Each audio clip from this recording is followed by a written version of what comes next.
guys, welcome back to my channel. I'm sitting here, I'm at home, I'm drinking craft beer here. The reason I'm drinking that is because I'm celebrating, because yesterday was my third marathon ever. I had a 15-week training plan. I've got links on this, like the previous videos on this, that you can go back and have a look. I'll link some below anyway. But basically, you know, I'm always training, but I had a 15-week training plan to really try to smash my PB for my next marathon. And yeah, so that took part yesterday. So I'm sitting here, relaxing, recovering, celebrating a little bit, and I want to give you guys a little bit of a recap. So the goal was simple. If I ran a sub 245, I would be ecstatic. I'd also like anything sub 250 if things went pear-shaped. So, you know, I was being a little bit of a realist at the same time. My previous PB was 2019 at the Berlin Marathon. I ran a 255.50. And you know what, I've always said since then, like I felt I could have run faster on that day, maybe a 252, or being really flamboyant, a 248. But, you know, there was 48,000 other people running the marathon, and I really underestimated how hard it was to sort of duck and weave around everyone. So I always said once I got back home to Australia, I really wanted to do a local event, something where, you know, there wasn't such a crowd. I could really just run my own race and sort of see where my potential was at. So that was what this event was all about. So the conditions of the day, it was around about 15 degrees Celsius. So I would have probably preferred it a little bit cooler, but at the end of the day, it wasn't too hot anyway. But there were winds of 25 kilometers an hour, and it was an out and back course. So basically there were spots where you'd be sort of running into a headwind, there'd be a crosswind. There would be some sections where you'd have a tailwind, but we all know when you get a tailwind, it doesn't feel like a tailwind. When you get a headwind, it definitely feels like a headwind. So, and the course had also changed. You know, initially when it was announced, it was going to be sort of a point to point, and it was going to be sort of pretty much gradually downhill, sort of similar to like a Boston Marathon sort of setup. But unfortunately, traffic companies sort of let the organisers down. So basically what it ended up having to be was sort of basically like an out and back. So you ran out, you went out one way, you turned around, went back out another way, and then you followed that for half the distance till you got to 21 Ks. You turn around and go pretty much exactly back the way you came. So yeah, that was, and there was going to be more undulation. You know, the net elevation at the end of it was, you know, I think people were saying it was 0, but, you know, you're still going uphill, you're still going downhill, and sort of, I'd rather flat. I'd rather not, you know, I don't want any uphills, don't mind downhills, but if I got to give those two away, I'd rather just flat overall. So in a previous video, I loosely covered my training, and so I peaked at 130 Ks. That was my biggest week, but I think I had around about 4 or 5 weeks of over 100 Ks. And then once I'd completed the 130k week, I think I had a 110k week, an 80k week, and a 40k week. But the 40k week was the week of the race. It'd be 40ks plus a race, so an 82.2k week. But basically, after I did the 130ks, I smashed the 110.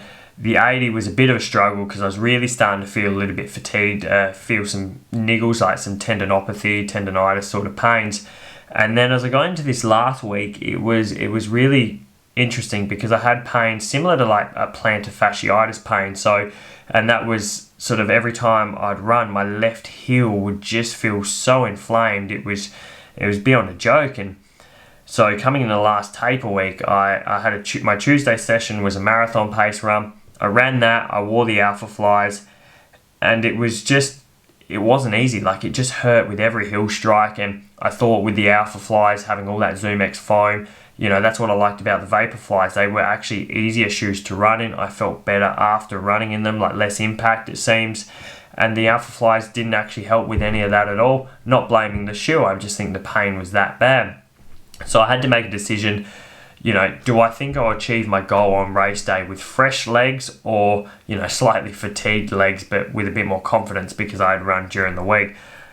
So I thought I need some fresh legs. So I took basically the rest of the week off. So the race was on Sunday. After Tuesday's session, I didn't run again. Thursday, I got out for an hour bike ride. That was a lot of fun. I was actually hoping to get out on the bike again. Didn't happen.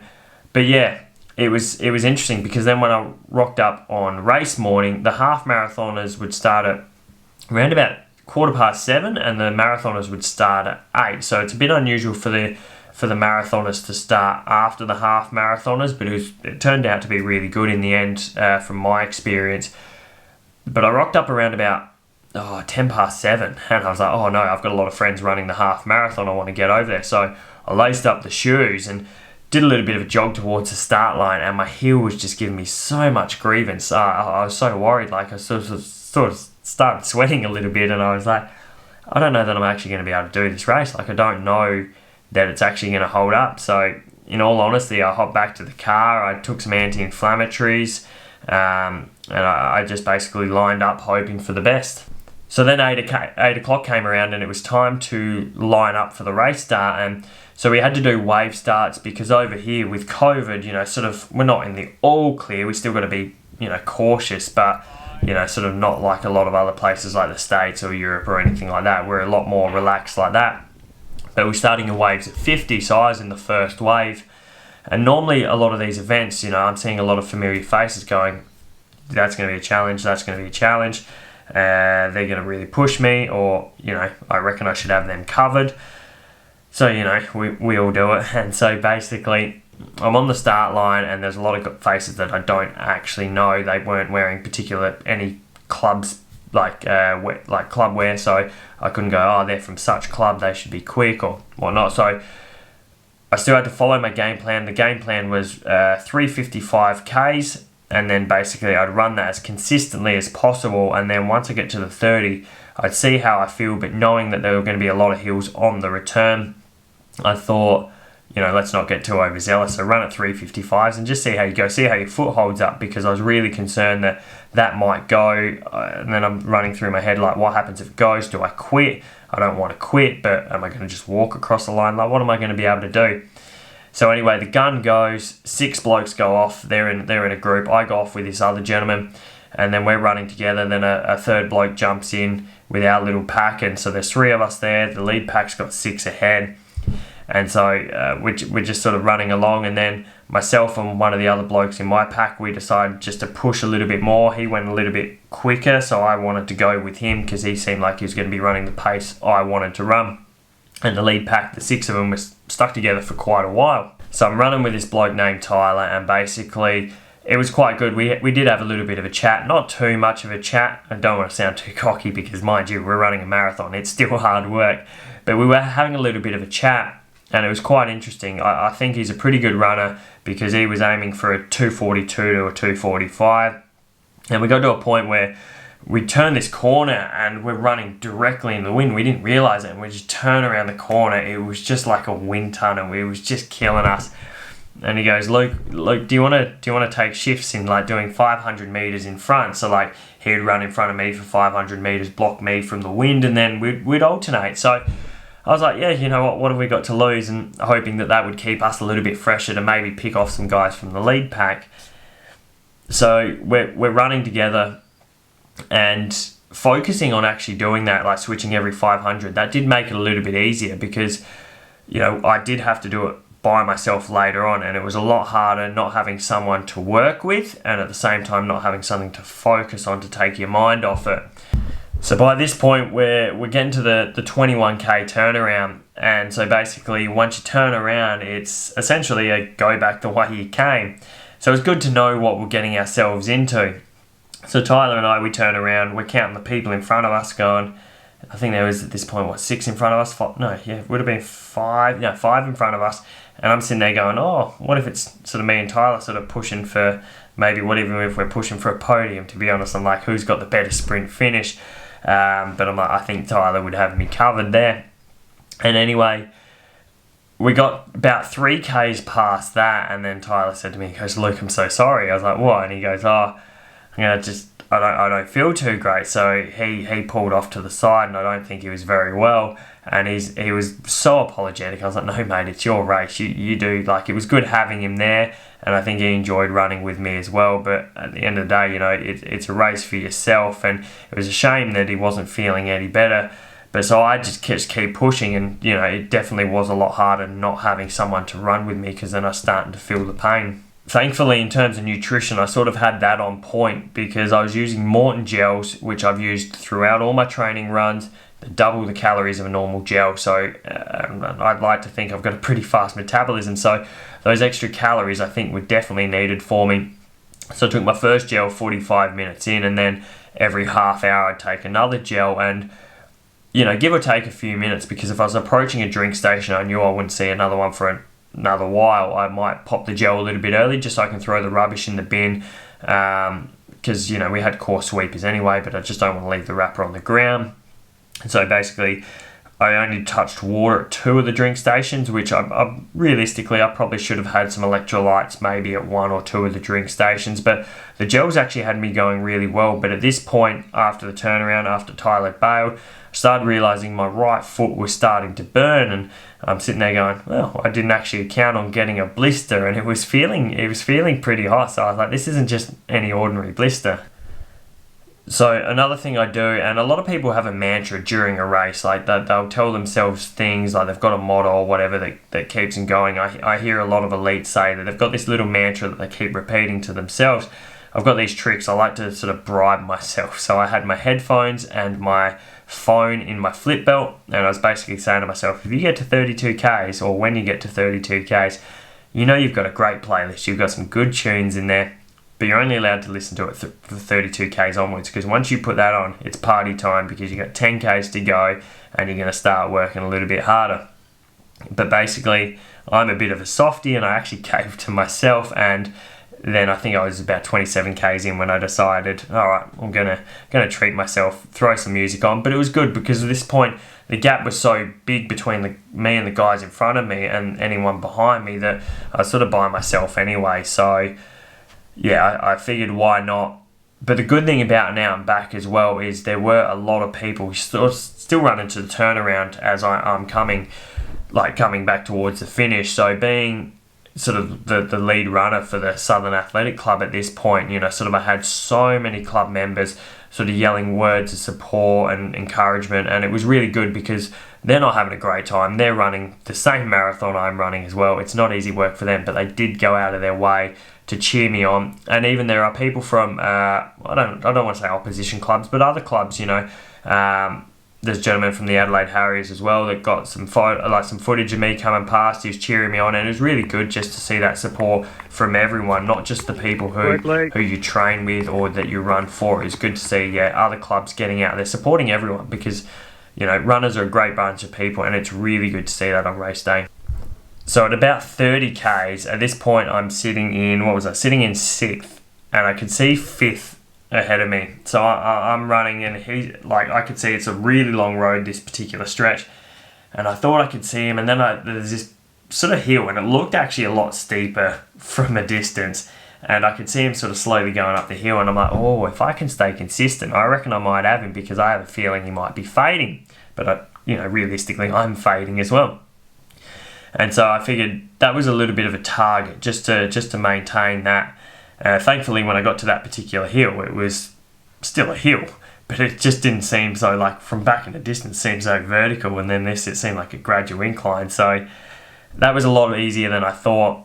And then as I got to about, I think, 8 Ks to go, I really started to go, you know what, I reckon I can get him. So I just need to keep going. But the blister on my right foot was getting a lot worse, and I was like, yeah, this is a big blister. This is hurting.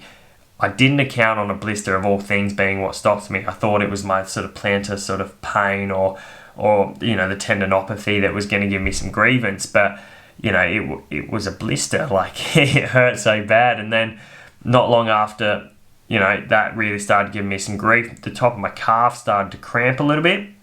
And I don't get a lot of cramps. And so every now and then it would just cramp a little bit, just enough to just let me know it was there. And I was like wincing a little bit. And I was like, so then I started playing on my head. I'm like, what happens if it goes now? Or what am I going to do? I don't want to have to stop to sort of rub it out or whatever, or sort of. So I was a little bit concerned about that, and I was just like, please hold on. So I had to shorten my stride a little bit, because I found once if I kicked my foot back too high, it would basically be more likely to twinge. So I was like, let's not do that. So unfortunately, slowed me down a little bit. It meant I had to shuffle a little bit, but at this point I was pretty confident I wasn't going to get a sub 2:45 because I knew the hills that were to come, and so I didn't think I could shave enough time off. So I still wanted to finish without having to hobble over the line due to a cramp. So I figured I'd just put my head down, just keep going, just do the best I can and see how that went. So then I get to 4Ks to go, and I know there's two good hills. Like there's a lot of undulation, but then I knew there were two good hills in my way. And when I say good, I mean steep. They weren't good. They were really steep, and that was making the calf a little bit worse. So I think when I was 2Ks out, it really started to go. I'm like, oh, please don't do it now. Just hold on. And thankfully it did hold on. So then I got a K in, like a K to go. In my head, I'm going, can't believe I've done it. To be honest, I was doing that at 32Ks anyway, just for that little bit of a positive boost. And so yeah, kilometre go, I'm like, oh, I'm there. One funny thing was on the last hill, like it's a gravelly hill, I'm wearing a racing shoe, so it's not really the most stable shoe. My calf is cramping, I am in a world of pain, my foot's on fire, and there's a photographer at the top of the hill. Now those photos definitely won't look good, so why is he sitting at the top of the hill? So I am curious, if the photos come out soon, I'll have to attach it to this video. But yeah, there's so many people going, why was he there? Like I would have liked to seen him on a flat, and then I would have probably looked a little bit more presentable. So yeah, I'm approaching sort of last 600, so I'm coming off this gravel road, and basically the finish is, you know, we're finishing in a winery, like quite a beautiful winery on the grass. So basically we're coming through along this gravel path. You duck into the back of the winery, you go through the cellar door, there's a little roundabout, you sort of go around that, and then you sort of run through the car park for a couple of metres, and then you hit the grass, you know, straight 10-20 metres before the finish. And normally I like to do a little bit of a sprint finish, you know, look good for the cameras, look good for the supporters, but it wasn't happening. I was that sore, but I crossed the line, and I crossed the line in a 2:46 with 28 seconds. So I couldn't be happier, you know. It wasn't the sub 2:45, but realistically now I look back on the course, even when I finished the race, I knew immediately, I'm like, it wasn't an easy course. The wind didn't make it easy. I'm like, that was a hard run, and so I'd rather run a less than perfect time for me on a harder course than run a ripper time on an easy course. And then whenever I do a hard run, I'm like, oh no, I'm not prepared for this. So super happy with the time. I crossed the line, and you know, the medical team were like, oh no, you got to slow your breathing down, you got to calm down. I was like, no, I've got to get these shoes off. Like I was buggered, but the first thing I wanted to do is get the shoe off, have a look at the damage. So I've got my foot wrapped now, this big flap of skin that was obviously a blister, and that's quite sore. So I'm hobbling around now, still celebrating that I achieved a sub 250 with a 2:46.28, and I couldn't be happier. It was great for all the support. The crowd was massive when I crossed that line as well. Plenty of people to take photos. Unfortunately, I didn't get my camera out to do a bit of a vlog after the run, so that's my shortcoming there.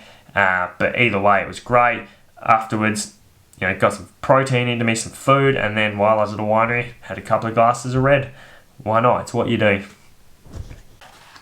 So there's someone commenting on my YouTube, one of my previous YouTube videos, when I displayed these shoes, saying that the one thing they don't like about the white shoes is they're curious to see how they look after the marathon, basically, like how filthy they would get. Now this isn't actually too bad, like better than I thought, because I mean, keep in mind this section here was like an off-white, so like a creamy white anyway. This is meant to be like a stark, like a crisp white. And keep in mind, I did run through some puddles. There was some wet sand, some wet dirt on the track, but it actually looks, you know, really good. No real damage to the shoe, so it can take a little bit of a beating, but of course you'd expect it to do more than one race. So yeah, it was a good shoe. I don't blame it for the blister. I blame my lack of getting out in the shoe more often, and you know, it could even be a combination of the shoe, the sock, my lack of running in that combination. So good shoe, can't wait to run in it again. I would have happily have still done the race in a pair of Vaporflies if I had them, to be honest. Yeah, but I just don't have any new Vaporflies. So if I had a brand new set, because of my injury, how I felt, I'd probably be less likely to risk the race by using the Alpha Flies and use something I'm familiar with like the Vaporflies. But anyway, that's it. Like that's my race. So achieved a ripper time. I'm so happy with it. I'm not planning the next marathon. A lot of people are going, when's your next marathon? I like to revel in this. I like to celebrate a little bit, and I fly out for work on Wednesday. So today's Monday.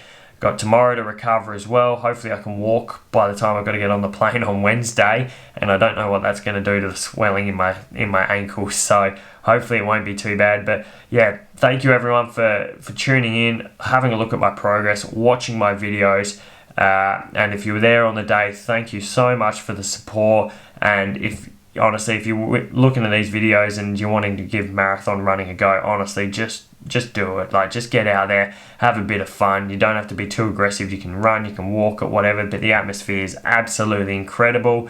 The Leakenfield Marathon was so well set up. We've been begging for a marathon to that standard over here. The only downside for the event was the weather. Like, it was a little bit, when the sun was out, it was beautiful, but it was a bit windy. There was a little bit of rain, but no one can control that. So I can't wait to do the same race again next year. Although I just did say I'm not planning the next marathon, so let's forget about that for now. And thanks for watching, guys, and I'll see you in the next video.